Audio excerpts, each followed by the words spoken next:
luar biasa. Sejarah saya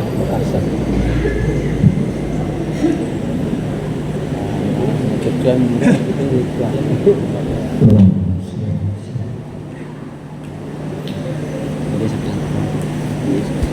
Assalamualaikum warahmatullahi wabarakatuh.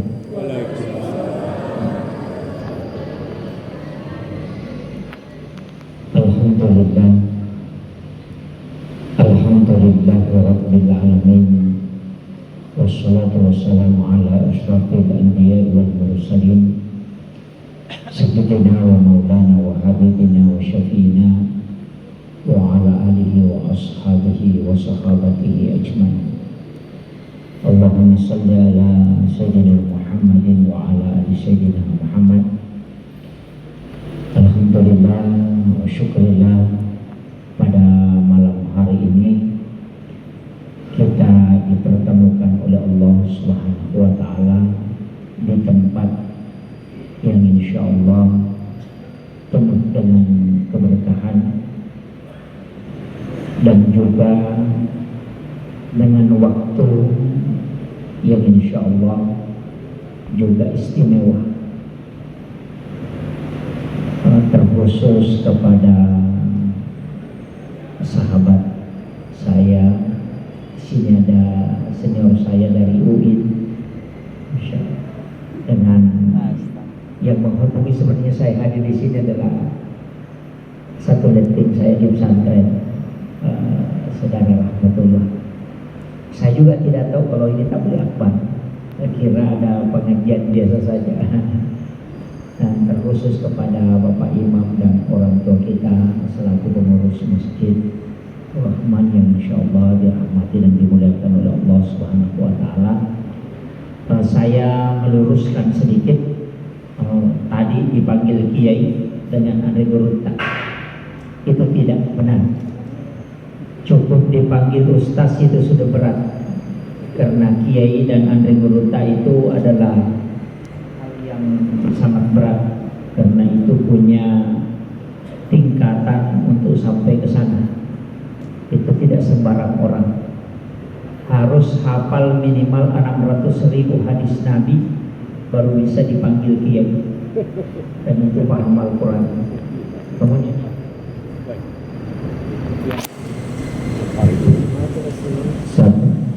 Kemudian yang kedua, saya juga bukan ketua umum, saya ketua Tanfiziyah Pengurus Cabang Nahdlatul Ulama Kabupaten Sidrap.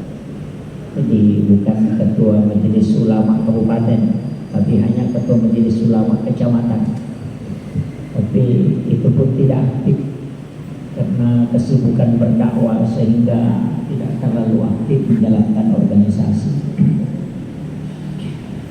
Ini tidak ada tema, jadi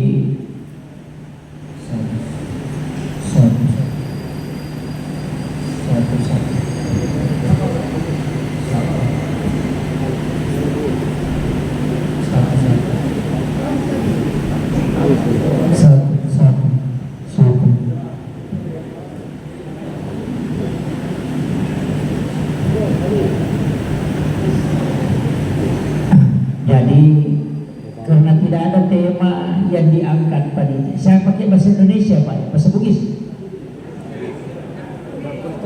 Campur lawanan sendiri. Campur ya. Karena tidak ada tema yang dikasih panitia, jadi saya tidak tahu ceramahnya lari kemana nanti. Ini karena tinggal saya tentukan. Pertama, saya ingin sampaikan satu-satu.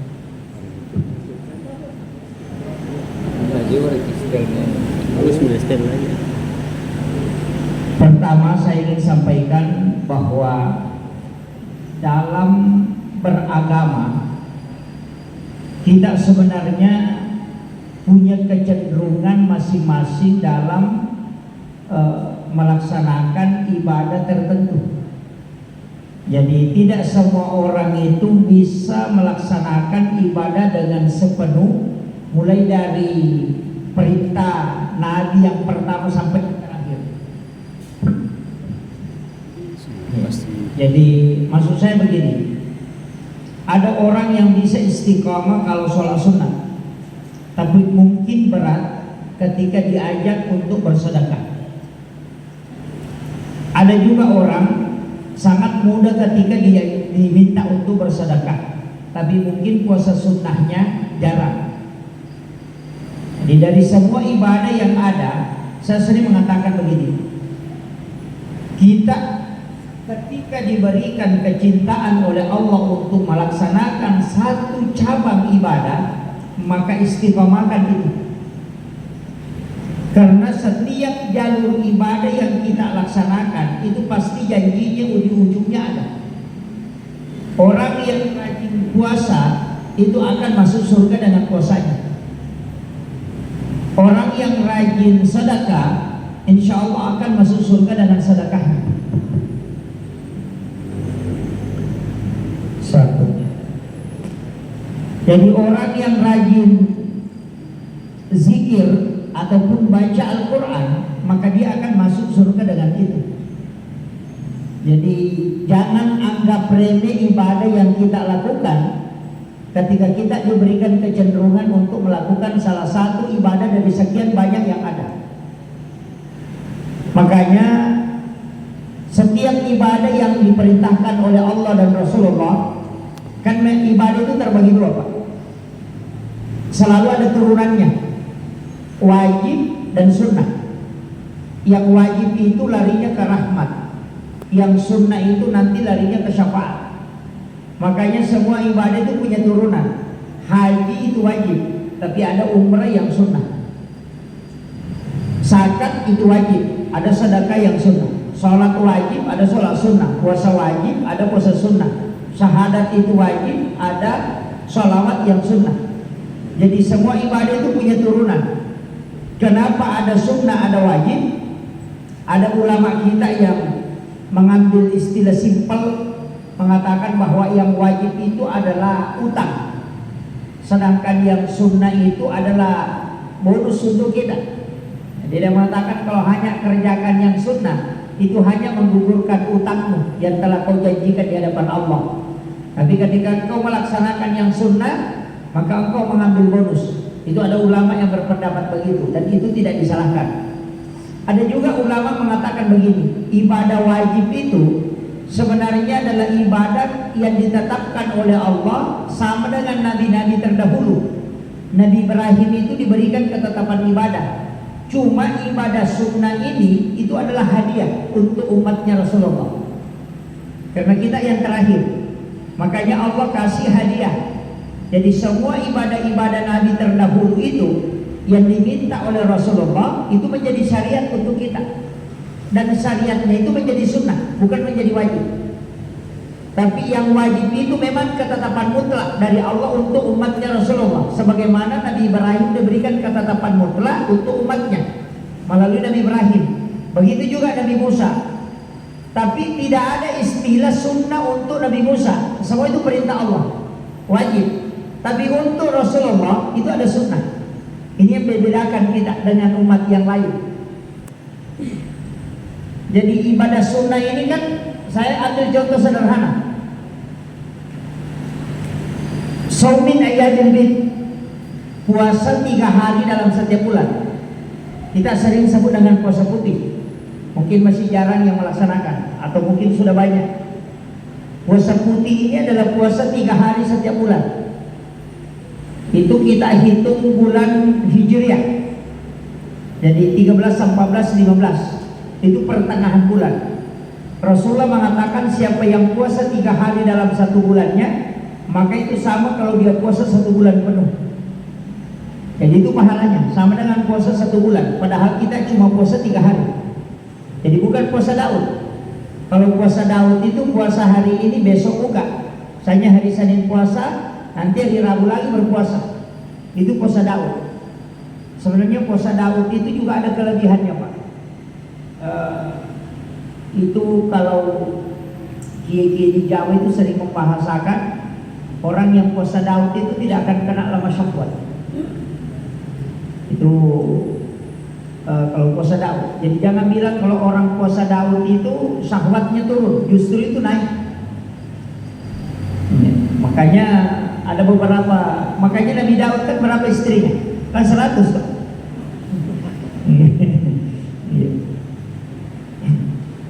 Kemudian jadi puasa 3 hari, makanya disebut Shamin Ayyamil Bid. Kenapa dikatakan puasa putih?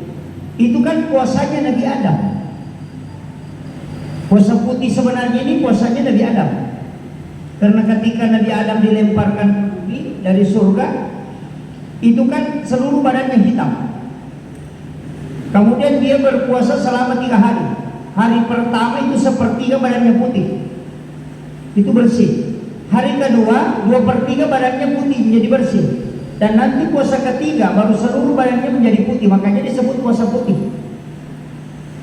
Dan inilah yang disebut dan kenapa puasa putih, karena itu membersihkan dosa selama 1 bulan.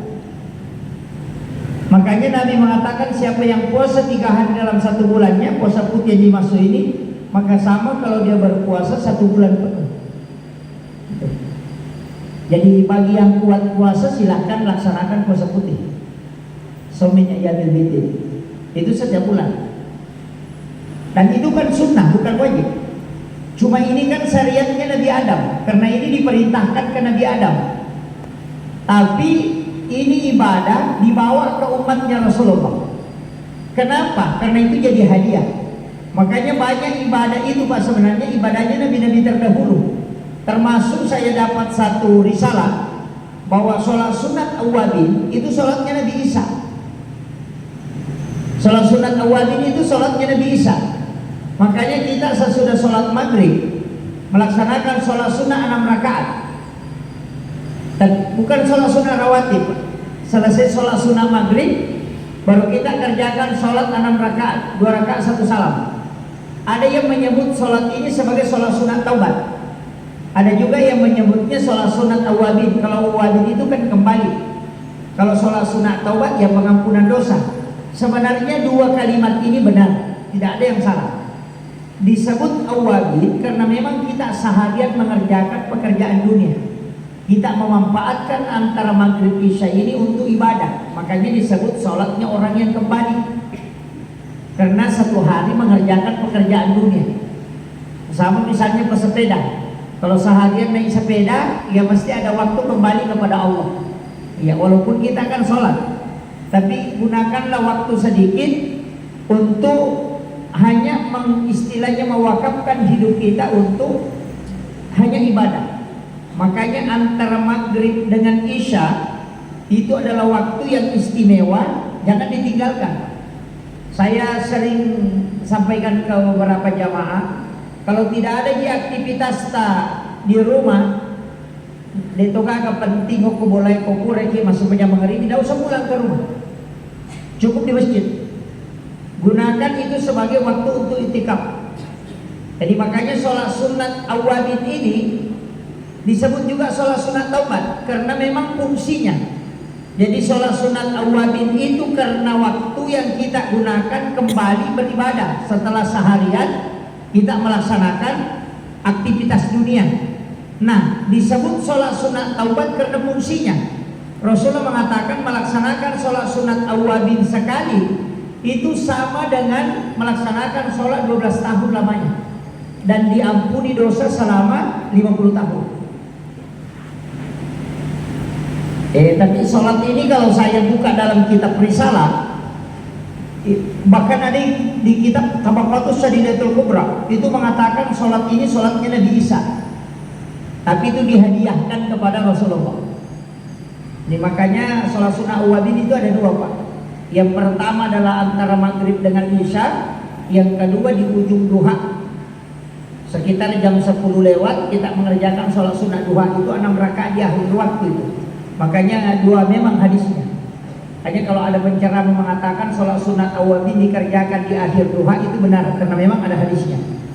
Kalau mengatakan antara maghrib isya, yang maghrib isya ini yang masyhur. Jadi kalau sudah kita sholat maghrib, sholat sunat sebab dia maghrib, kemudian kita kerjakan sholat 6 rakaat, itu sholat sunat awwabin. Itu sama nilainya kalau 12 tahun sholat sunat. dan diampuni dosa selama 50 tahun dengan satu kali mengerjakan. Dari sinilah ada istilah orang umurnya pendek tapi berkah. Kenapa disebut berkah? Itu kan kualitas, bukan kuantitas. Jadi umur kita mungkin hanya bisa hidup 60 tahun, tapi nanti di kitab catatan amal ibadah kita tertulis sampai 3000 tahun. Kenapa? Karena nilai ibadah yang kita lakukan itu besar. Kan ada 21 doanya Nabi itu.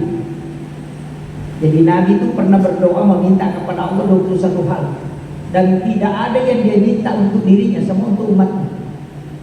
Yang pertama dia minta pendekkan umurnya umatku. Ini diminta. Kadang kita kalau berdoa kan minta umur panjang, toh. Jadi kadang-kadang kita berdoa itu minta umur panjang. Tapi Nabi itu justru minta supaya umur kita dipendekkan. Itu kebalikan, Pak. Makanya kalau mau ikuti sunnah Nabi jangan berdoa panjang umur, doa pendek umur. Makanya ada hadis Nabi itu likulli sa'in hasabi wa hasabi ummati baina sittina wa sab'in. Kenapa Nabi minta? Antara 60-70 tahun dia minta itu. Tidak sama Nabi Daud. Nabi Daud itu kan umurnya 930 tahun. Umatnya Nabi Musa ada yang tembus sampai 1000 tahun umurnya. Nabi kenapa dia minta pendek? Antara 60-70 saja. Dia takut kalau kita melakukan dosa itu terlalu lama dihisab. Itu dia khawatirkan. Sama kalau pejabat, Pak. Kalau ada bupati menjabat 2 periode pasti lama diperiksa. Dibayangkan kalau ada camat menjabat jadi camat cuma 2 bulan, itu diperiksanya sebentar. Makanya orang yang hidup hanya 60 tahun itu tidak lama diperiksa. Dan yang kedua, kalaupun dia melakukan dosa, itu potensinya tidak besar kesalahannya. Istilahnya tidak lama dia berdosa. Bayangkan kalau pemain judi cuma 60 tahun umurnya, paling tinggi 40 tahun sudah berhenti main judi. Tapi kalau orang umurnya 1000 tahun, Pak, minimal 900 tahun main judi. Oh, itu susah itu. Itu makanya Nabi minta supaya dipendekkan umur umatnya. Kemudian yang kedua, ini doanya Rasulullah. Dia minta karena umurnya umatku pendek, saya mohon kepadamu ya Allah, jika dia melakukan kebaikan lipat gandakan. Tapi ketika dia melakukan dosa cukup 1 yang kau tulis. Itu pun nanti kalau dia tidak bertobat. Coba, ini rahmat Allah betul-betul. Makanya saya itu salah satu penceramah yang tidak mudah memvonis orang masuk neraka, Pak. Tidak mudah. Saya itu masih punya sanad ilmu dengan guru-guru kita, guru-guru ulama-ulama kita. Saya sering tanya ke beliau, saya sering berguru. Karena sesibuk apapun saya berdakwah, pasti kalau masuk di lokasi tertentu pasti saya tanyakan siapa ulama sepupunya di sini. Saya harus bersilaturahmi minta nasihat ke beliau. Jadi saya itu termasuk mungkin penceramah yang lain beda. Ada pandangan lain, saya tidak protes, saya tidak menyalahkan. Tapi saya punya alasan kenapa saya tidak memudahkan orang masuk neraka, sedikit-sedikit masuk neraka. Karena ada dalil yang kita pegang, jelas. Siapa yang berat timbangan kebaikannya dibanding dengan dosanya, maka pasti dia selamat. Kalau berat dosanya dibanding kebaikannya pasti celaka. Kan begitu. Nah kalau mau ditimbang, Pak, kan Nabi sudah minta kalau dia melakukan kebaikan 1 lipat gandakan. Makanya di dalam ayat itu man ja'a bil hasanati falahu asyru amsalihha. Siapa yang melakukan 1 kebaikan maka Allah membalas menjadi 10. Itu yang diminta Rasulullah. Jadi 1 kebaikan yang kita lakukan itu dinilai 10. Sama dengan kalau Bapak sholat Isya itu dinilai 10. Jadi setiap sekali ibadah itu dinilai 10, Pak. Sedekah juga begitu. Bahkan ada dilipat gandakan. Mathalul ladzina yunfiquna amwalahum fi sabilillahi kamathali habatin ambatat sab'a sanabila fi kulli sunbulatin mi'atu habba. Oh, itu lebih parah lagi. Tapi kalau melakukan dosa cukup 1. Makanya kalau kita mau hitung-hitungan, orang melakukan dosa 1 kali dan melakukan ibadah 1 kali, itu kan dosa 1, kemudian pahala kan 10. Kalau ditimbang masih ada 9, toh. Tapi jangan ini jadikan alasan untuk korupsi. Wah, itu fatal itu. Jangan. Jadi itu rahmat Allah.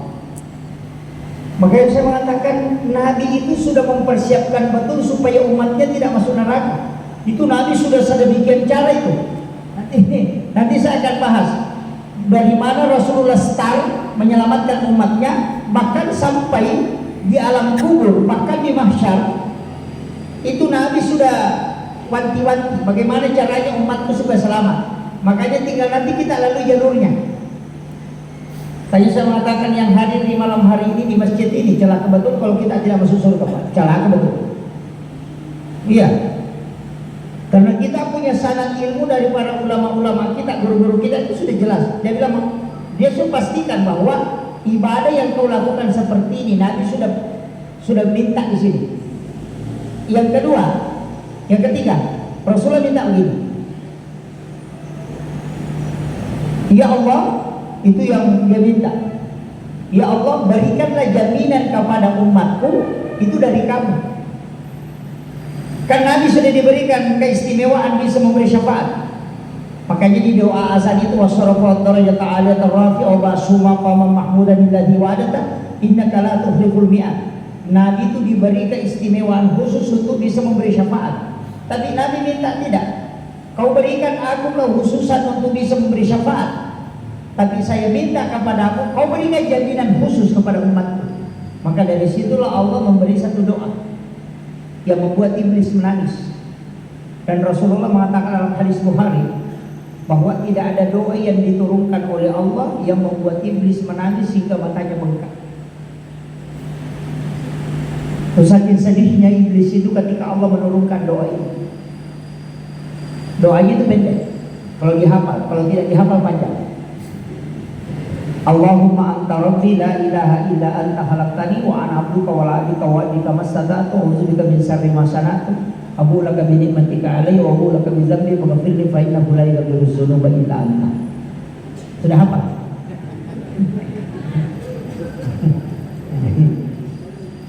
Ini doa apa? Yang disebut Sayyidul Istighfar. Ini disebut Sayyidul Istighfar. Makanya nanti kalau pulang ke rumah, kalau tak hafal doanya, tinggal buka HP yang Android, diketik saja di Google Sayyidul Istighfar, baru di search pasti muncul. Nanti ambil picture-nya, baru suruh anak kita tuliskan. Insya Allah dihafal itu. Allah yang menjamin. Dan itu hadis Bukhari Muslim. Apa kata Allah? Siapa, Rasulullah mengatakan, Allah yang menjamin siapa yang membaca sekali saja di malam hari kemudian dia meninggal pada malam itu, maka Allah yang akan menjadi jaminannya, dia akan masuk.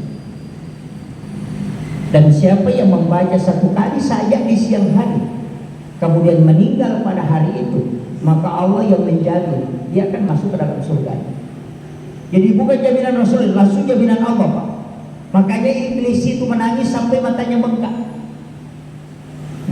Makanya celaka betul kita kalau tidak hafal ini, Pak. Masih lebih panjang surah Al-Ikhlas daripada ini. Cuma karena Al-Ikhlas sering kita baca jadi sehingga gampang. Ya Allahumma anta rabbi la ilaha illa anta khalaqtani wa ana abduka wa abika wa abika mastata'tu a'udzubika min syarri ma sana'tu wa aqulu laka bi ni'matika alayya wa aqulu laka bi dzambi faghfir li fa innahu la yaghfiru dzunuba illa anta. Sudah hafal?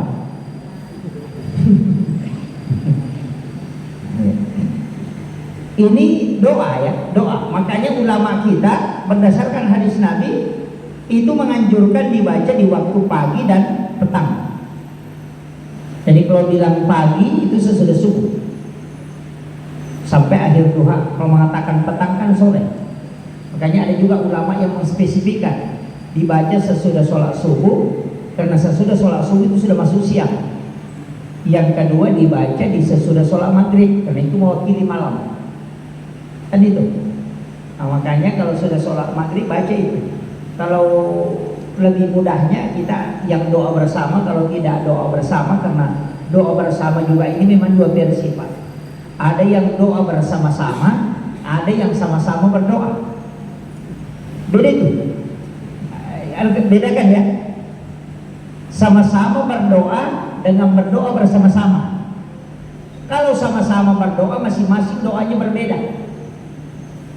Masing-masing doanya berbeda. Imamnya berdoa, makmumnya juga berdoa, tapi makmum minta lain, imam minta lain.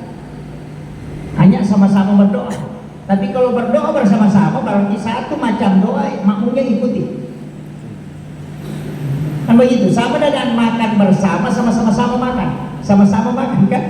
Jadi kalau makan bersama, ya masing-masing kita makan makanan kita. Ini makan ikan sama dengan, makanya kan punya alasan. Ada yang punya alasan itu. Tidak usah doa ikuti imam, doa sendiri-sendiri saja. Karena siapa tahu imam petani dan kita penjual es. Ini begitu. Kalau petani kan minta hujan, kalau es penjual es, kalau hujan tidak laku esnya.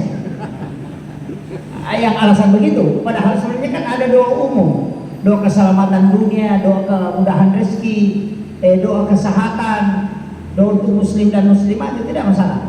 Jadi kalau saya silakan pilih yang menjadi kebiasaan di masyarakat kita, di masjid kita. Kalau tradisi di masjid kita yang kita jalankan di sini adalah doa, masing-masing berdoa, silakan. Kalau ada yang pimpin kemudian mengaminkan yang lain, silakan, tidak masalah. Jangan mentang-mentang juga kadang datang langsung bikin aturan baru, itu jadi masalah. Karena di situ kekacauan. Makanya saya salut itu dengan Imam Syafi'i ketika datang ke Irak. Itu di masjidnya Abu Hanifah, bersilaturahmi dengan Abu Yusuf.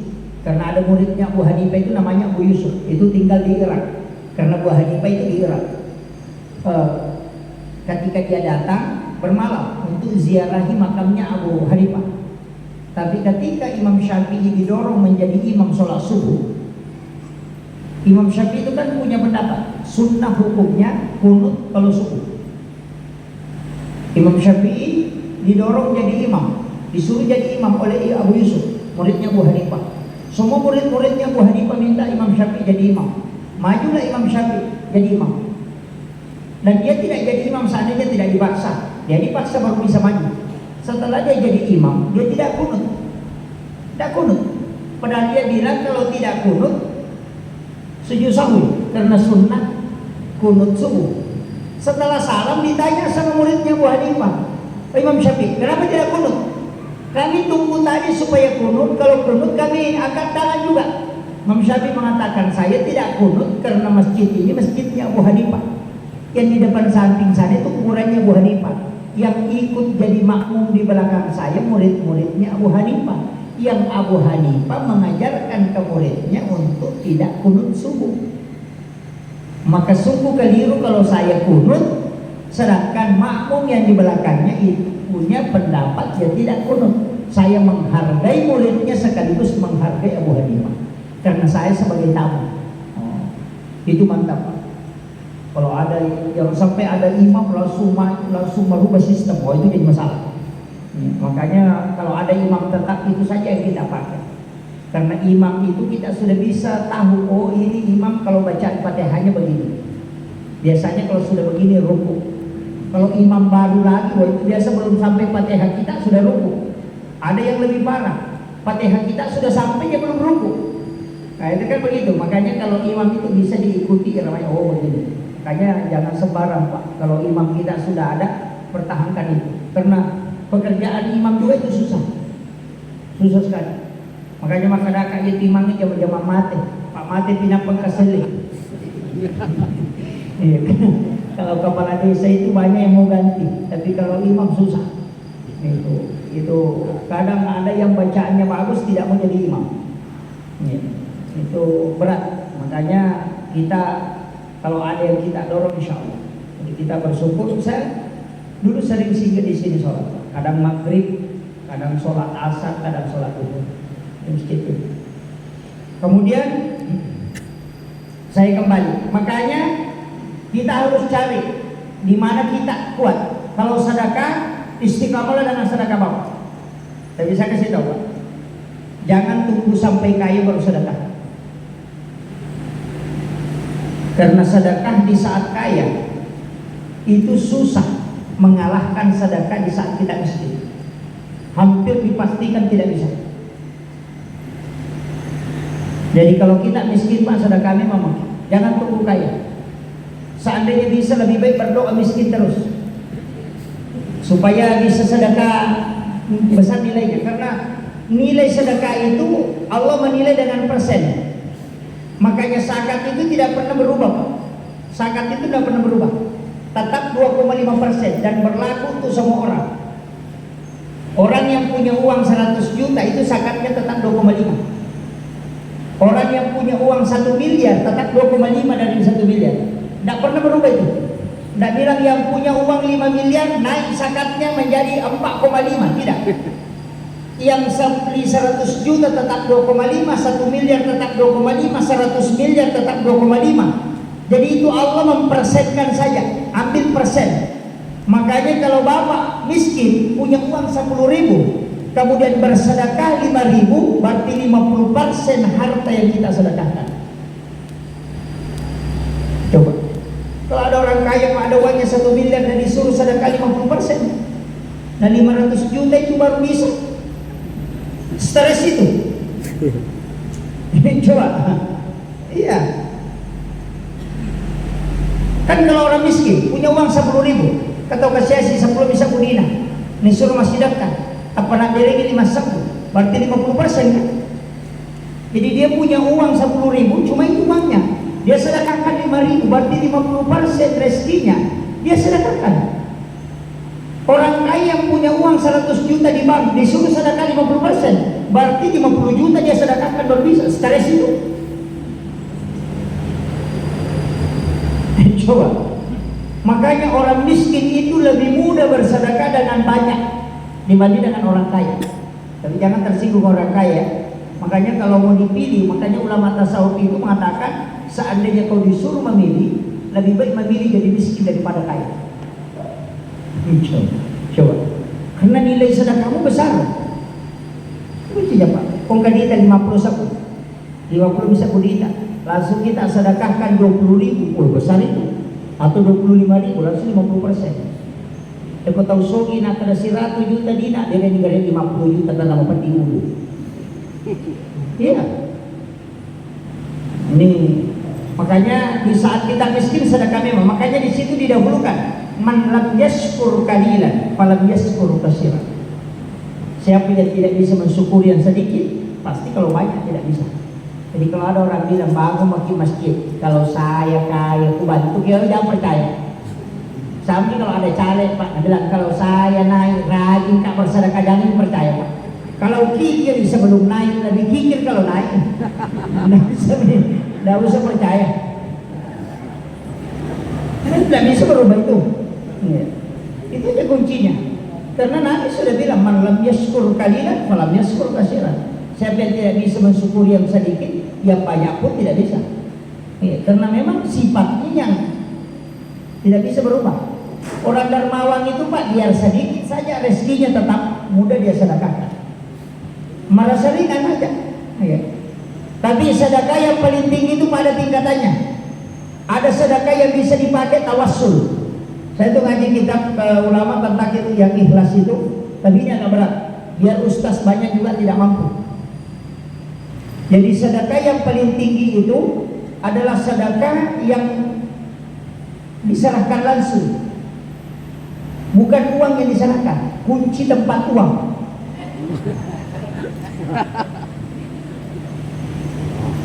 Itu agak berat. Jadi kalau ada orang minta sedekah, kita cuma kasih kunci tempat uang, bilang ini kuncinya, kau pergi di sana. Saya dapat informasi dari salah satu ulama kita di Sulawesi Selatan ini yang berbolak-balik ke Mesir dan pernah di Al-Azhar itu sampai doktor.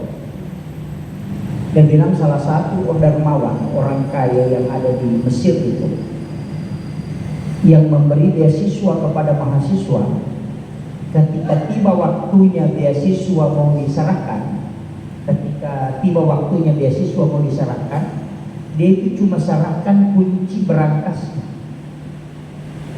ke bendahara Al-Azhar. Dia cuma bilang ini kunci berangkas, ada 2 berangkas besinya tempat uang. Dia bilang ini kuncinya, silakan kau ambil. Kalau kurang kasih tahu saya, kalau ada sisanya simpan saja. Jadi dia tidak pernah tahu berapa yang dia sedekahkan. Kalau itu Pak berat. karena makadaki ya udah boleh campuri ya namanya. Jadi itu yang berat. Tapi kalau kita mau ambil yang hakikat, ulama kita mengatakan sedekah, niat sedekah ikhlas itu mengatakan ini dari Allah dan saya kembalikan ke Allah. Itu niat yang paling ikhlas. Bukan milik kita, ini dari Allah dan saya kembalikan ke Allah. Selesai.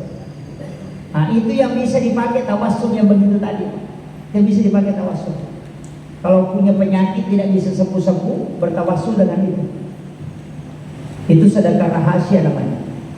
Yang kedua, ini yang berat tadi, yang paling tinggi ini. Yang kedua ada, dibawanya sedikit. Mungkin ini yang bisa kita lakukan. Masukkan uang di satu, uang 100, uang 50, uang 20, masukkan saja. Ketika celengan lewat, tutup mata, ambil 1 lembar atau 2 lembar, masukkan ke celengan. Jangan lihat uang berapa. Kita kan sering putar-putar. Kalau ditarik uang 100, didorong lagi masuk. Bilang salah cabut. Tapi tidak begitu orang di sini, enggak. Di sana aja. Ya. Itu kena hadis qudsi. Ada dalilnya juga, Pak. Allah itu mengatakan begini, ketika hambaku memberikan kepadaku dia tidak menghitungnya, maka aku pun akan membalasnya dengan tidak menghitungnya pula. Itu bagus itu. Tapi jangan diakali. Uang 100 enggak licin-licin ini, pasti 100 ini. Itu jangan. Jadi cukup tutup mata kemudian sedekah. Tapi ada yang paling bagus. Seakan-akan itu susah kita anukan. Mungkin mendeteksinya itu masih bisa. Cari pondok pesantren tahfizul Quran, atau cari anak yatim piatu atau anak fakir miskin yang sekolah. Di sekolah minta namanya, tapi jangan lihat orangnya. Minta saja daftar nama-nama, siapa yang di sini anak yatim piatu. Bila misalnya si Anu, kasih tahu gurunya, saya yang bayarkan pembayarannya setiap bulan. Tidak usah tahu siapa orangnya, cukup namanya. Rahasiakan orangnya supaya kau tidak pernah melihatnya. Jadi jangan lihat siapa yang disedekahi. Jangan juga dia melihat kita bahwa kita yang membantu. Biarkan dia tidak tahu dan biarkan kita tidak tahu. Jadi kita bantu, tapi jangan tahu siapa orangnya. Dan dia juga tidak tahu kita bahwa kita yang bantu dia. Itu yang dilakukan Rasulullah kepada Yahudi yang buta di pintu pasar, yang dia suapi setiap waktu makan. Itu amal rahasia. Saya dapat ijazah ilmu itu dari ulama sufi, mursyid kami di tarekat. Dia bilang begini, kalau kau sudah punya amalan rahasia, ada orang yang kau bantu tapi kau tidak tahu siapa yang kau bantu, maka ketika kau dalam kesusahan pasti ada yang diutus oleh Allah membantumu dan kau tidak tahu siapa yang membantu. Ini. Tapi sekarang Pak beda kan? Sekarang beda tuh. Kalau ada penyerahan bantuan ke anak yatim itu dijejer, baru disorting. Itu pameran anak yatim itu, baru isi amplopnya 50.000. Kadang-kadang. Jadi jangan pakai jalur itu, walaupun nanti pakai jalur itu. Biasanya yang pakai jalur itu Pak Caleg. Tapi tidak ada yang caleg di sini tuh, tidak ada juga, tidak ada juga. Banyak. Jangan tersinggung Pak. Jangan tersinggung ya. Biasanya maksud saya biasanya di situ. Jadi pakai ilmu rahasia itu tadi. Jadi biarkan kita mensedekahi orang yang kita tidak tahu. Ya, dan dia juga tidak tahu bahwa kita yang bantu. Itu istimewa. Nah, itu amal rahasia. Nanti kalau kita dapati suatu masalah, berdoa, bertawassul dengan itu. Insya Allah ada yang membantu kita. Ini masih di dunia. Nanti di akhirat kelak itu ada kisahnya itu. Dalam hadis yang diriwayatkan oleh Ibnu Mas'ud, Rasulullah mengatakan ada orang yang berjalan itu di padang mahsyar sampai kakinya berjejer itu berjalan. Kemudian ada orang bertanya, si Fulan bin Fulan tadi berjalan bersama kami di sini, tapi kami tidak melihatnya lagi. Kok hilang tiba-tiba? Jadi di padang mahsyar itu nanti ketika orang dijejer itu berjalan, itu menunggu untuk dihisab. Tapi dia ada mengatakan, kami tadi melihat si Anu ada di samping kami, tapi kok dia menghilang tiba-tiba. Langsung Allah mengatakan, jangan kau tanyakan dia. Kami sudah mengutus malaikat untuk mengambilnya, membawanya ke tempat khusus untuk supaya dia beristirahat dengan tenang. Oh, itu orang yang punya amal rahasia Pak dikasih begitu. Jadi sesekali kalau bersedekah sembunyi-sembunyi lah Pak. Jangan nampak semua. Jangan. Karena Allah 5.000. Oh, kalau Pak Imam salah sebut biasa marah-marah. Dia sedekah 10.000 baru disebut 5.000 dia marah-marah. Sebenarnya tidak usah marah Pak. Malaikat itu baru kau ambil dia sudah catat. Uangnya cuma 5.000 dia bawa. Tidak mungkin. Kalau Pak Imam salah sebut jangan stres Pak. Ada masjid setempati dia protes, dia kasih masuk di Facebook. Dia bilang kita menyumbang 50.000 dia sebut 5.000. Dia kasih masuk di Facebook. Terpaksa panitianya bikin status juga, mohon maaf kami salah sebut. Saya bilang tidak usah, malaikat itu sudah catat. Baru kau bawa uang dari rumah malaikat sudah tahu. Itu jadi masalah. Makanya tadi sedekah nampak itu kan tidak apa-apa. Tidak apa-apa. Nampak itu yang penting bisa terjaga ini kalbu. Tidak beda. Biar sembunyi-sembunyi karena Allah 1 juta. Sekalinya keluar kau dengar tadi itu karena Allah 1 juta kan? Saya itu masalah itu. Iya, bersedekah itu tidak masalah untuk dakwah, tidak apa-apa, untuk memperlihatkan. Ada juga memang tidak disebut, merasa kayak seakan-akan tidak sempurna, itu tidak masalah. Yang penting tetap terjaga di sini. Ini hati aja nih yang diusahakan untuk tidak riya, itu aja. Jadi kuncinya, tapi pesan saya Pak, jangan kisek. Jangan pikir. Walaupun dalam bab tasawuf itu tidak ada bab pikir. Ngaji tasawuf itu Pak tidak ada bab pikir. Saya kurang hampir 20 tahun ngaji tasawuf, itu tidak ada bab pikir. Saya pernah tanya itu, kok tidak ada bab pikir Pak? Dia bilang memang tidak ada, kalau di tasawuf itu tidak ada pikir. Yang ada itu cuma tamak. Iya. Di situ mana dia itu gak tahu maseke Pak. Tahu magala ini lawan kah? Iya. Itu kuncinya. Ya kung kataw makan maseke ya anu tapos lagi makan dia na lugar maseke kung magala nilaw aja negari nilaw kada dia maseke. Iya. Makanya rezeki itu kan di dalam disebutkan rezeki itu dicukupkan dan dilebihkan, tidak ada yang kurang rezekinya. Makanya tidak ada bab pikir. Sebenarnya rezekimu sudah cukup dan bahkan lebih. Cuma rezeki itu dibutuhkan ada jalurnya Pak, bikinkan jalan. Biar di lauhul mahfuz 1 miliar kalau tidak ada jalannya tidak turun. Jadi ada memang rezeki yang ditetapkan turun, ada yang diberi amanah. Kita sebagai khalifah, makanya Bapak hati-hati Pak. Kalau dikasih rezeki sama Allah, titipkanlah ke orang-orang lain. Itu sebenarnya Allah menguji kita. Makanya banyak orang yang dikasih rezeki amanah tidak bersyukur, tidak bersedekah, dipindahkan ke yang lain, usahanya bangkrut. Itu karena orang itu tidak amanah membagi rezeki. Itu kuncinya. Makanya saya kasih tahu jangan kikir. Pokoknya rajinlah sedekah. Masabah makanya guru tekun itu yang nggak tahu kaya abas sabawan.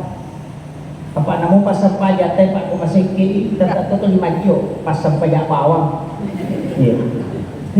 Tapi namu dia pas sampaja teh kumabasa itu makan itu teh tahu kaya gitu.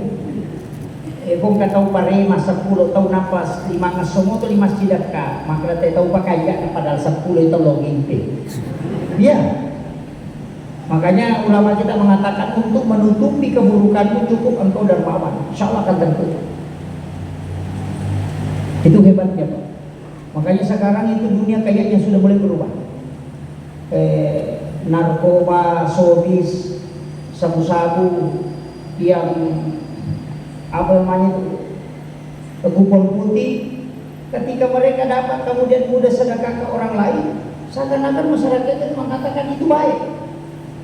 Itu jadi masalah. Ini kalau kemungkaran Pak dibiarkan ini jadi masalah ini. Iya.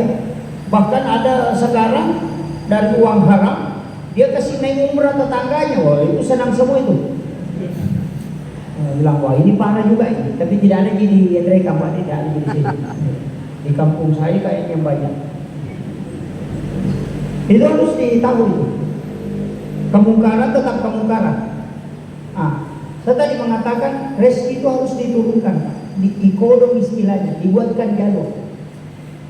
Di Lauhul Mahfuz itu harus dibikinkan jalur. Saya sering ambil analogi begini. Mobil tangki itu yang pembawa mobil tangki Pertamina itu kan bawa solar 5.000 liter. Tapi mobilnya biasa kehabisan solar. Cuma ya 5.000 liter solar dia angkut, tapi kehabisan solar. Dia singgah di Pertamina isi solar. Padahal ada solar dia bawa 5.000 liter. Kenapa? Karena tidak ada selang dari tangki besar turun ke mesin mobil. Itu aja kuncinya, Pak.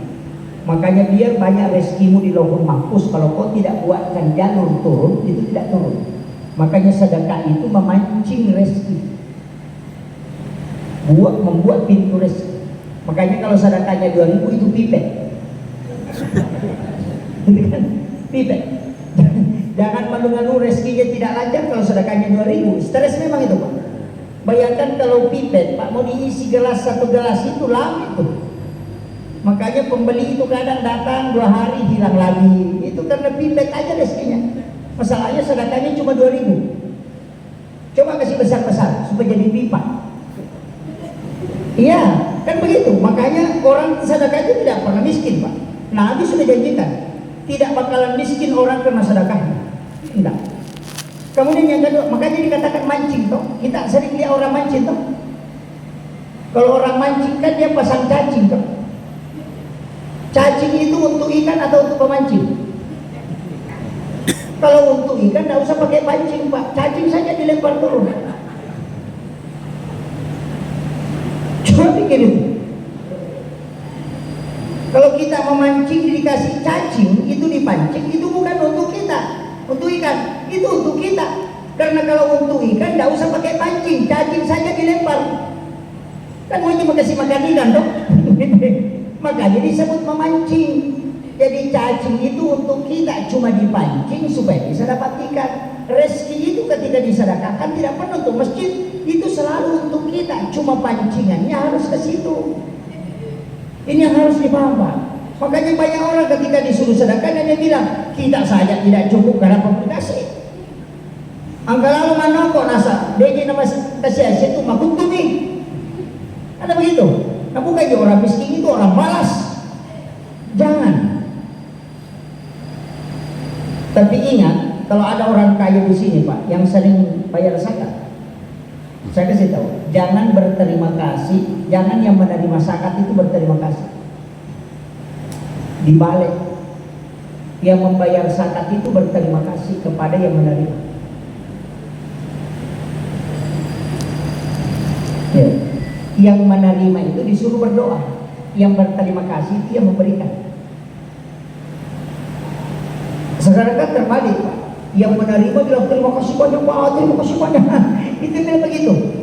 Padahal yang mestinya berterima kasih itu orang kaya. Kenapa? Kalau orang miskin tidak mengambil zakatmu, dia tidak berdosa. Tapi kalau kau tidak keluarkan zakatmu, maka kau berdosa. Maka berterima kasihlah engkau orang kaya, karena gara-gara dia menerimanya engkau terlepas dari dosa. Itu hakikatnya. Cuma orang yang menerima zakat disuruh berdoa, mendoakan orang yang memberi zakat, bukan berterima kasih, tapi mendoakan. Jadi yang membayar zakat itu kasih tahu, terima kasih banyak kau sudah menerima zakatku. Gara-gara ini engkau melepaskan aku dari dosa. Terima kasih. Begitu. Orang yang menerima, alhamdulillah ya Allah mudahkan rezekinya, selamatkan dia, berkahi kehidupannya, tambahkan yang lebih banyak. Nah, itu. Ada juga orang dikasih zakat, terima kasih, senyum baru pergi. Tidak ada doanya. Tahu kunru tuh ya tuh. Tenaga akan tigok dia deh pakai mobil kunru bilau. Ya begitu. Ini juga. Ini penting sedekah. Makanya itu tadi, sedekah kan ada tingkatannya, Pak. Kemudian ada beberapa ibadah itu yang simpel-simpel, tidak susah sebenarnya, Pak, dan pahalanya besar. Termasuk tadi kalau kita mau ibadah, kan waktu itu dibagi oleh Allah menjelang maghrib, sesudah maghrib sampai isya, menjelang subuh, sesudah subuh sampai waktu subuh. Itu sudah dibagi Allah. Jadi itu waktu istimewa. Kalau menjelang maghrib itu ayam sudah naik kan. Saya itu belajar ilmu hikmah diwasiatkan. Aja nama sapadal na rekomendasi di mana macet itu. Jadi kurangi juga mencari rezeki Pak di malam hari. Jadi guru tamabela tu baraka na dale bani. Jadi saya itu diwasiatkan beberapa pekerjaan jangan lakukan. Dari sekarang banyak orang melakukan dan saya belajar dari situ. Mengatakan apakah betul atau tidak. Karena ada wasiat ulama. Pesan beliau itu jangan jual air. Maksudnya jual air itu kayak air galon. Tidak ada di profesi air galon sudah. Ada. Maka dia itu Pak perlu air galon enak tega madeci. Megang yang kosong namanya polen. Angka 1 muandre tapi asli resomo. Yang kedua pasenso, itu juga madeci. Pada angka ngaji itu sogi. Ya ko pasenso na melo maki buah bola dia jadi bola gara-gara sensor. Itu pesan beliau. Jadi guru kami itu punya wasiat. Dan saya perhatikan betul Pak. Itu engkau untuk pasenso madeci, dia ko pedagang itu megang. Karena dia membunuh kayu dengan semena-mena. Dan itu dicabut keberkahan. Yang kedua tadi air. Air itu kan sedekahnya Allah. Itu digratiskan. Tapi kita jual. Makanya Allah cabut berkah. Tidak sama kalau es batu. Oh tidak masalah. Tapi kalau jual kayak jual air galon, jual itu fatal itu. Coba perhatikan. Saya tidak tahu apakah begitu semua. Ada beberapa saya sudah tanya nasihat Dega Agustas. Mau modal ada itu narewa. Begitu. Walau alam saya tidak tahu kalau di sini orang menjual galon kemudian kaya. Walau alam. Iya. Jadi tapi saya masih pegang wasiat ulama kami. Dia mengatakan rezeki yang dicari di malam hari itu ada punya pamenarang akan habis layu itu. Jadi kurangilah mencari rezeki di malam hari. Matahari itu tersinggung. Dalam ilmu hikmah itu matahari tersinggung. Dan bilang saya sudah muncul pagi-pagi menyinari bumi supaya engkau mencari rezeki. Tapi kenapa kau tidur? Makanya orang tidur pagi itu jauh rezekinya. Itu kan di situ. Matahari dia bilang saya kau mestinya istirahat. Istirahatkan dirimu di malam hari.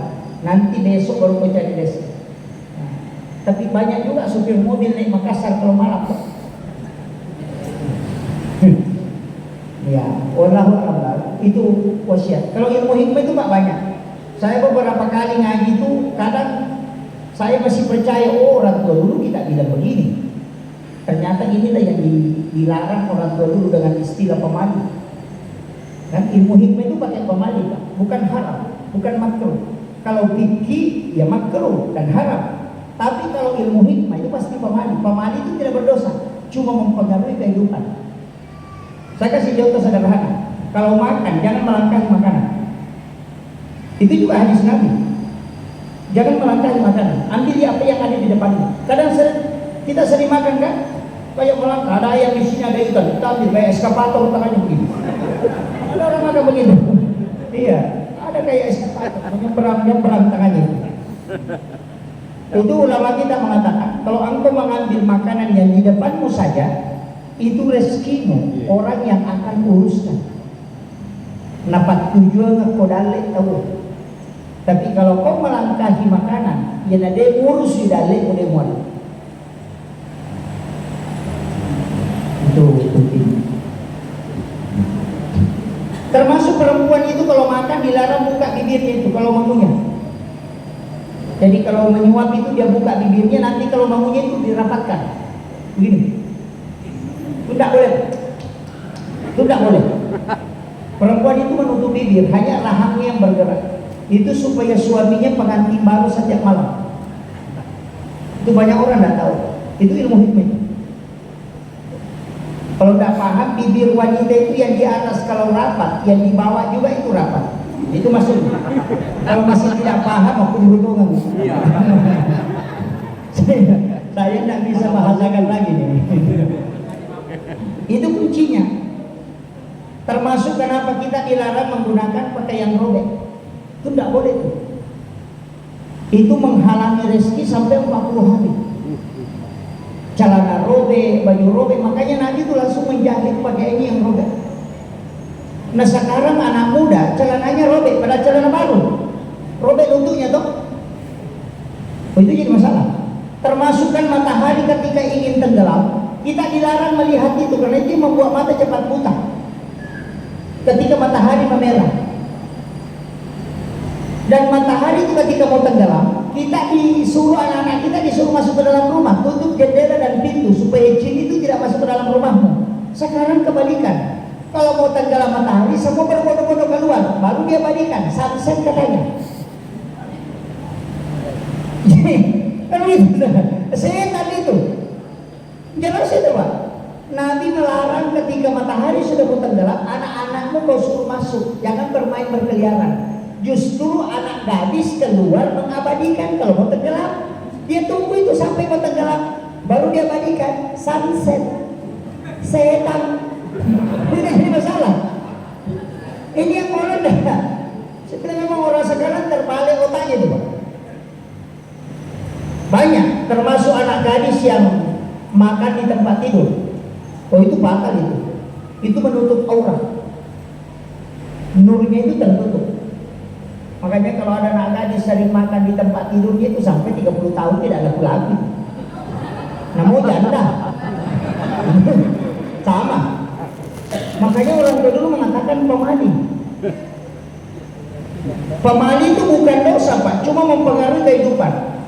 Termasuk bersandar di daun pintu, menggunakan pakaian yang sementara dipakai sebagai lap, itu tidak boleh. Itu ada di kitab Imam Sarbuji. Kita bisa buka dalam kitab Ta'lim Ta'alim di Imam Sarbuji. Ada 22 yang menolak rezeki, ada sampai 40 hari tertolak. Termasuk pakaian yang sementara dipakai dijadikan sebagai lap. Sering kan begitu?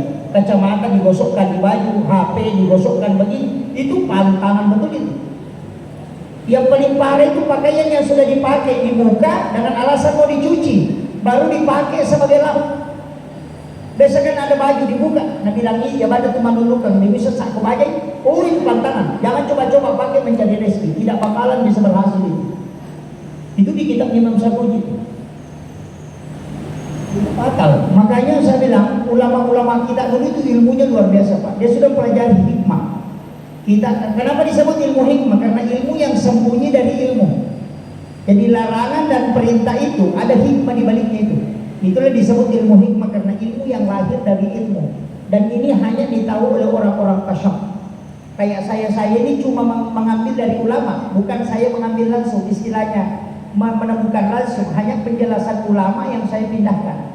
Makanya saya itu penceramah Pak tidak punya pendapat. Saya sendiri itu tidak punya pendapat. Saya itu cuma mengambil pendapat ulama. Makanya sering saya ceramah itu Guru Kiai Abdul Rahman Ahmad Dali berpendapat begini, Guru Kiai Badruddin Sukara berpendapat begini, Guru Kiai Abdul Yusuf berpendapat begini, Guru Kiai Malik Belaru berpendapat begini, Kiai Muhammad Said Abdul Ghani berpendapat begini, Hadratus Syekh Yasin Masyari berpendapat, Kiai Ahmad Dahlan berpendapat begini. Itu berdasarkan hadis Nabi. Kenapa saya pakai pendapat ulama? Bukan pendapat saya. Itu untuk lebih aman Pak. Nanti kalau di hari kemudian saya ditanya, kenapa begitu pendapat? Saya cuma bilang Imam Tasyafi yang bilang, tanya dia. Saya selamat.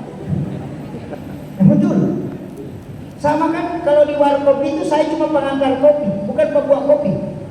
Jadi saya cuma pelayan. Ada yang minta, ya saya antarkan kopinya. Nanti kalau kopinya kurang manis, jangan tanya saya, tanya yang membuat. Protes. Makanya pendakwah itu begitu Pak, hanya khutbah namanya penyampai, bukan ulama. Ulama itu ya dia mujtahid. Tapi kalau kita khutbah hanya penyampai saja. Makanya pendapat Imam Syafi'i begini, pendapatnya Imam Malik begini. Saya itu begitu Pak. Nanti cenderungnya saya pilih, saya pilih pendapat Imam Syafi'i. Nanti kalau ditanya kenapa kau pilih ini, saya punya alasan.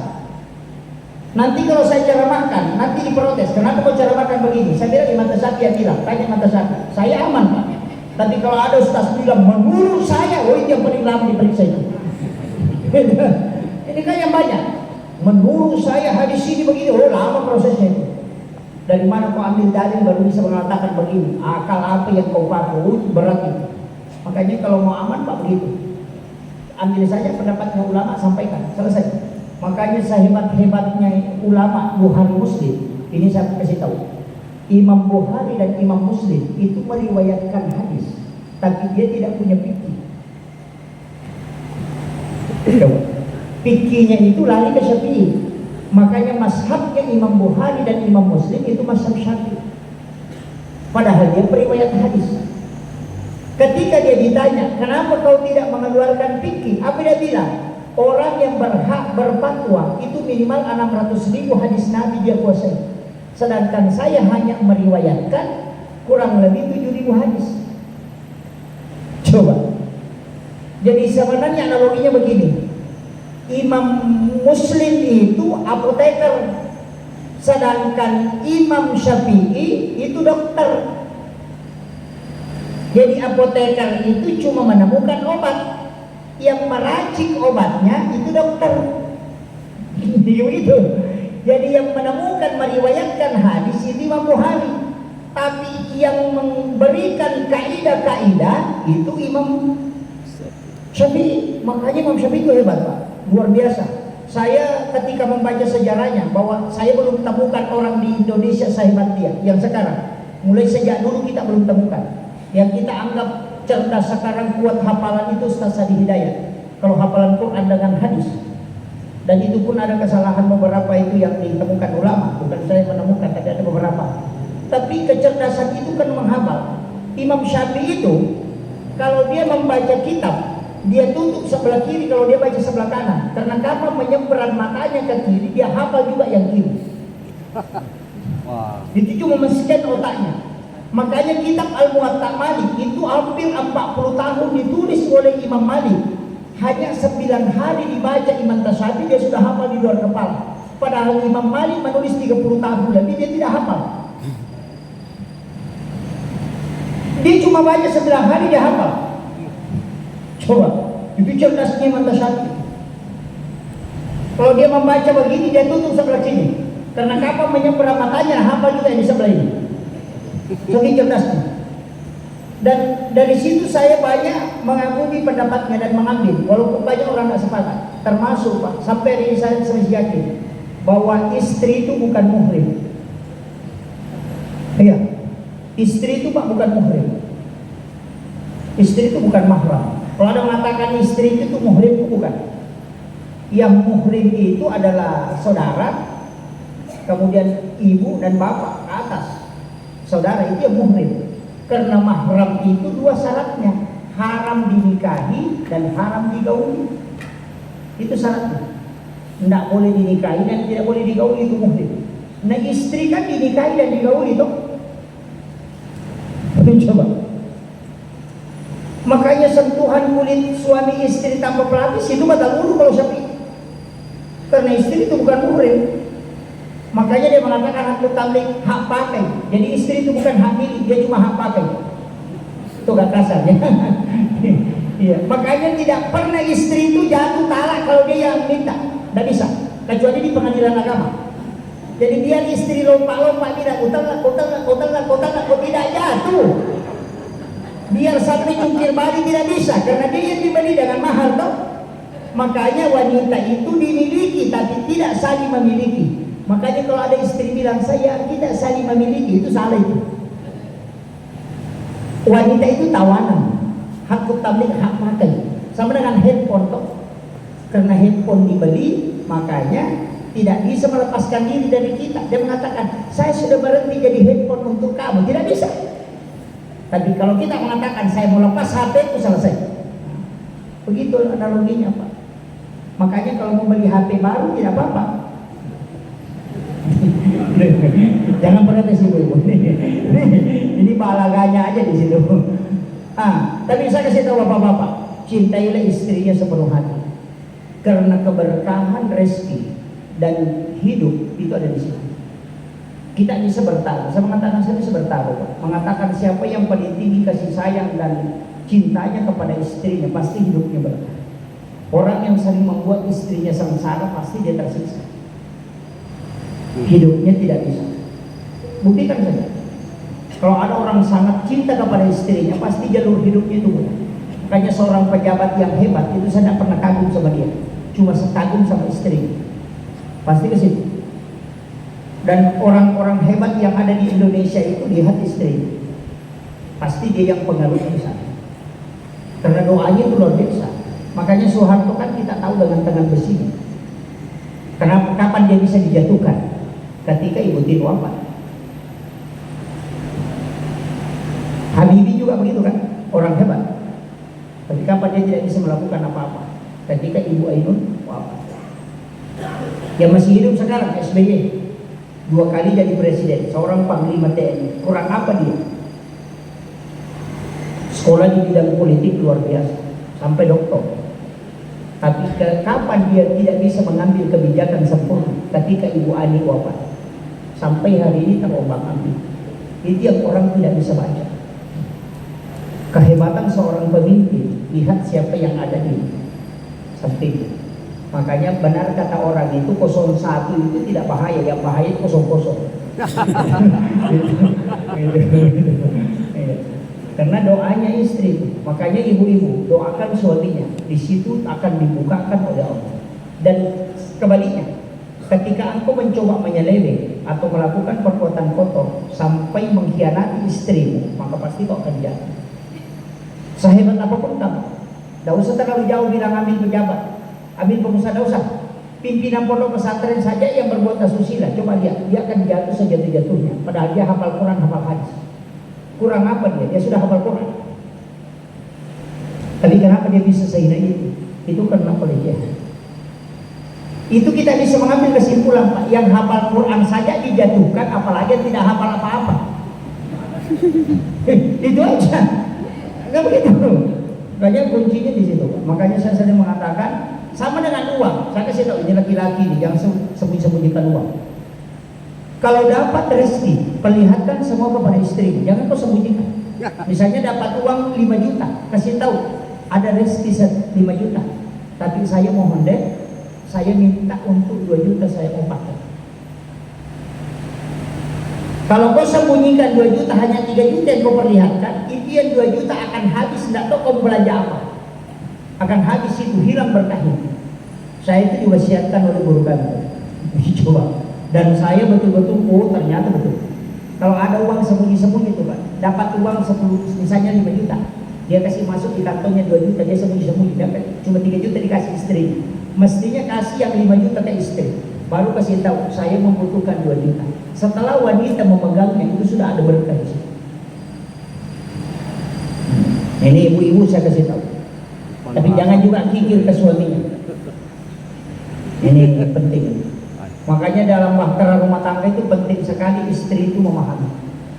Banyak juga istri yang tidak tahu, selalu mengeluh. Nabi bilang suamiku begini-begini, berdoa kau. Tapi jangan salah doa. Ada orang Kalimantan Pak berdoa.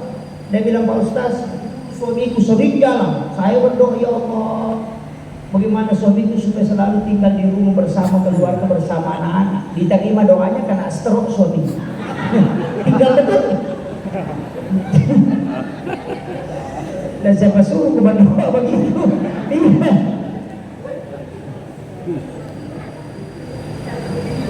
Dia cuma tidak tahu, kasih tahu saya bilang suamiku nanti lama baru saya tahu. Dia cuma bilang dulu itu suamiku jalan terus, main domino, pergi berkumpul sama temannya, sama pas sepeda ini, jangan sering jalan.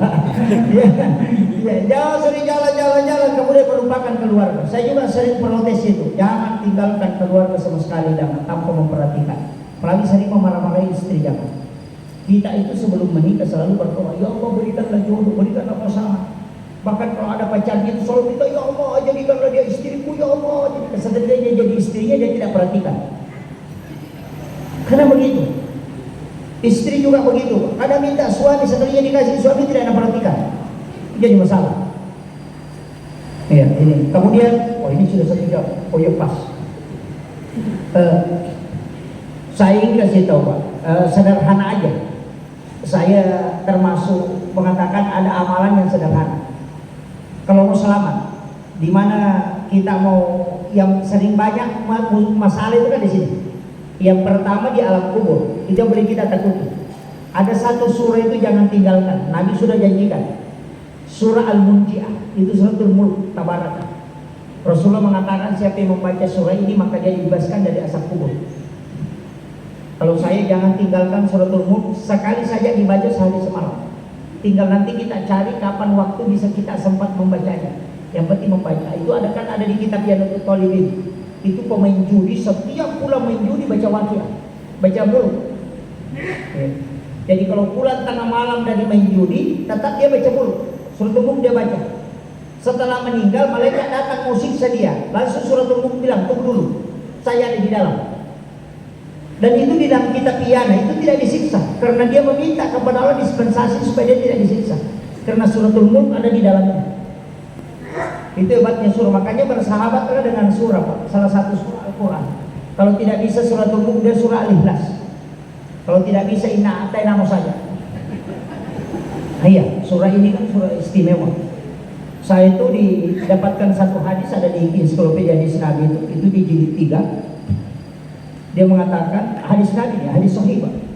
Ada yang mengatakan ini hadis hasan, ada yang mengatakan ini hadis sahih. Ada dua versi ulama. Yang mengatakan siapa yang menghafal dan mencintai surah Al-Kautsar, maka dia akan mendapatkan syafaat kala yaumil akhir. Itu jaminan. Jadi siapa yang mencintai dan menghafal surah Al-Kautsar itu akan mendapatkan syafaat Rasulullah. Untung surah Al-Kautsar kan Al-Baqarah. Surah Al-Kautsar kan itu Inna A'taina. Kalau tidak dihafal itu mati bawan. Tidak dihafal. Ada tuh. Tapi itu kan surah istimewa, Pak. Karena dipakai hampir setiap hari. Apalagi perempuan, setiap hari dipakai. Kalau ada mencuci ikan, mencuci daging, kan dipakai itu. Kan itu yang dibaca supaya tidak mau habis. Inna A'taina kalau dosa itu. Ia nanti nasa tomatot tadi lo makan bisa sara itu udah masuk. Jadi kalau ada daging dicuci, pakai air terakhirnya bacakan surah Al-Kautsar, itu tidak mau habis. Hilang itu. Termasuk kalau mau goreng tanur dan tidak mau kalau meletus, cukup bacakan surah Al-Kautsar baru masih masuk tanurnya, itu tidak meletus itu.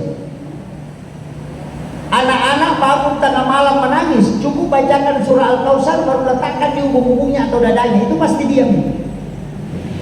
Termasuk kalau kita naik perahu, Pak, ombak besar itu, kalau airnya lari naik, ambil saja, bacakan surah Al-Kautsar, baru turunkan kembali. Kenapa? Karena Nabi ketika anaknya meninggal yang bernama Ibrahim, itu hatinya sedih, sampai tiangnya aras itu bergoyang. Maka turunlah surah ini untuk menenangkan hatinya Nabi sampai aras itu tenang. Bayangkan, Pak, tiang aras itu bisa bergoyang dengan kesedihannya Nabi, tapi turunnya surah ini menenangkan kalbu Nabi sekaligus menenangkan tiangnya aras. Makanya kalau ada anak nakal itu bacakan itu surah Al-Kautsar baru tiupkan ke ubun-ubunnya. Suami juga kalau nakal bacakan itu. Iya, itu aja. Surah Al-Kautsar itu tuh melembutkan hati. Tapi ada itu yang dalam hadis dari Aisyah, raditu billahi rabba wa bil islami dina wa bi Muhammadin nabiyya wa rasulah. Siapa yang membaca 7 kali atau 3 kali kata Nabi, maka dihembuskan hawa dari dalam surga masuk ke dalam kalbunya sehingga dia merasa tenang. Ya. Jadi kalau mau dikasih hawa dari surga supaya tenang, itu dibaca raditu billahi rabba bil islami dina wa bi Muhammadin nabiyya wa rasulah. Penutup saya kasih tahu begini, sambung terus ibadah kita. Malah ini menjelang 2024. Ini sudah hampir akhir tahun. Sambung ibadah kita, jangan terputus. Kalau sujud terakhir sholat isya, niatkan untuk sholat subuh. Kalau sujud terakhir di sholat subuh, niatkan memang untuk sholat duhur. Kalau sujud terakhir di sholat duhur, niatkan memang untuk sholat asar. Kalau tidak dipakai di sujud, pakai di salam. Makanya salam kiri, salam ke kanan itu kan 2 salam dalam sholat. Nah, salam itu karena ketemu dan berpisah.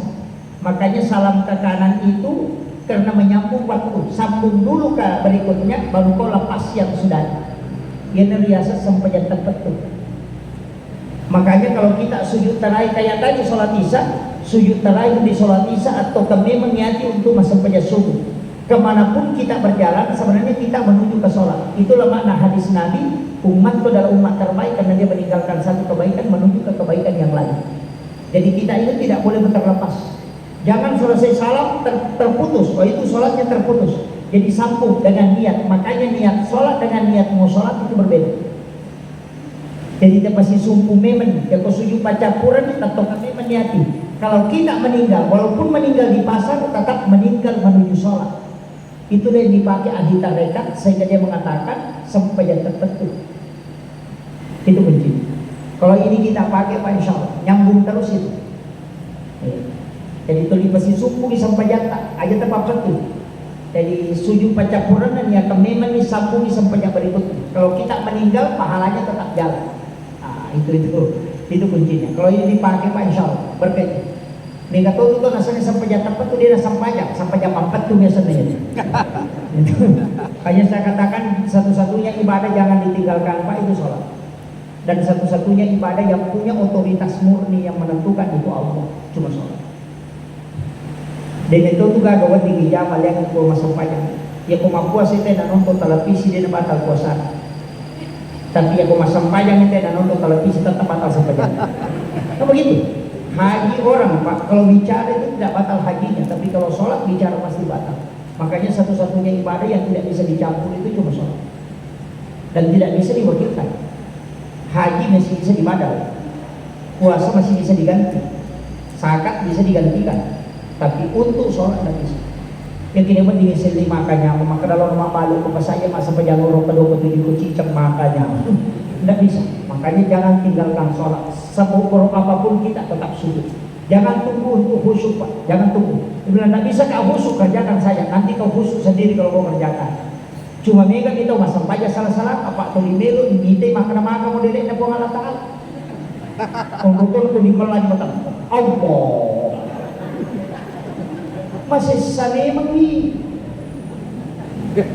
Maka dapat percaya ada yang harap Allah Taala dia nak dirita, na dia disuruh kau mitai. Mega tuh banyak di sini keliru. Kita tidak disuruh melihat, makanya disuruh merasakan. Makanya anta budak maka anak kata rau sampai kamu pada komunitas failam takun tarau fa innahu yaraka. Ya kau dia mulai ya kipano makan ada kak. Makanya meyakini menghadirkan Allah yakin dilihat itu aja. Tidak usah melihat, maka penjati mau kena mandi dia naruh kapal pun ya. Yang paling parah yang naik ke atas Allah.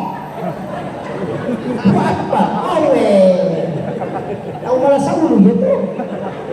Iya, nasib sendirinya. Tidak usah pergi di sana naik terlalu jauh, dah rasakan bahwa saja kehadiran Allah baru yakin bahwa dia melihat saya. Selesai. Naita ka po Allah Taala roko, naita ka sujud maka nyamang aja na ini bener Allah. Nulay melo sige makanya Allah Akbar. Kata di sini matu. Iya, yakin dilihat. Sama dengan ada CCTV dia menyaksikan aku. Selesai itu aja. Nggak usah bilang modelnya begini. Ini atau makanya bicara nih karena ada ke diri tadi jadi disuruh penawan ini. Ini jadi masalah. Makanya sholat itu begitu. Merasakan saja kehadirannya. Maka ada orang melindungi bulu-bulunya, berarti itu sudah kau dikasih oleh Allah isyarat bahwa kau sudah menghadirkan aku. Begitu, angka tahu mimpi, wai matana kata sering bulu-buluna, angka tahu merasa kayak polong mau terangkat, itu semua isyarat yang dikasih. Allah melaporkan dirinya bahwa aku sudah hadir di sisimu, itu aja. Aja nanti yang bener yosi malala Allah. Oh mak baca pakai kita tuh yang kamu bisilaga Allah. Aduh, tapi dia tuh aku pendidikan ini kampung di desa kau. Saya kira ini yang penting saya wasiatkan, mudah-mudahan diberikan keberkahan oleh Allah Subhanahu Wa Taala. Akhirul kalam, wallahumma billahi. Assalamualaikum warahmatullahi wabarakatuh.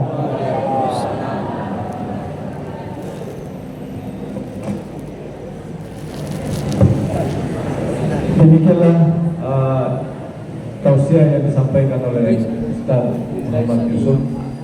Mudah-mudahan apa yang disampaikan beliau kita dapat mempraktek atau memahami dalam jalankan dalam kehidupan kita sehari-hari.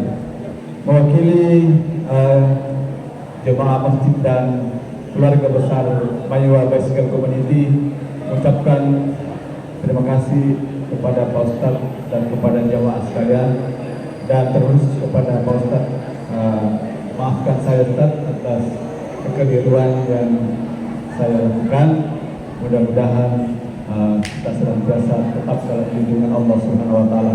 Demikian, lebih dan kurangnya mohon dimaafkan. Wassalamualaikum warahmatullahi wabarakatuh.